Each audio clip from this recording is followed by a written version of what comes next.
muid a rash.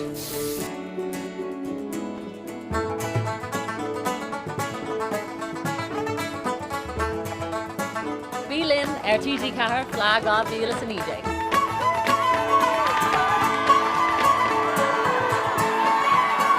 Tá an fleadh ar sin ar hedátham lína agus tá muid an seoniu chun tús chraoladh FleadhTV.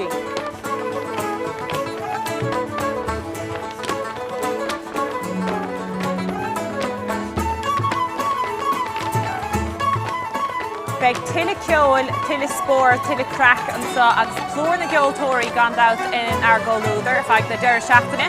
Be mí bio ar feadh ceir ihe, so sin bhórach le déal an ceol is fearr sa tír á chraoladh bio ar TG Cahar. Chonaic mé liste, agus tá liste ag fás, agus a fás, agus a fás. Na Harslips, Seamus Begley, Alton, Kevin Burke, Fizzle a rasher an móthar, Kilfanora Cayley Band, agus Lannan sé a roig, agus a roig, agus a roig, €3 bio ar TG Cahar gachíe, Geraldine Ina, Sahan agus Dóna. Flag of Lúnasa ndiaidh!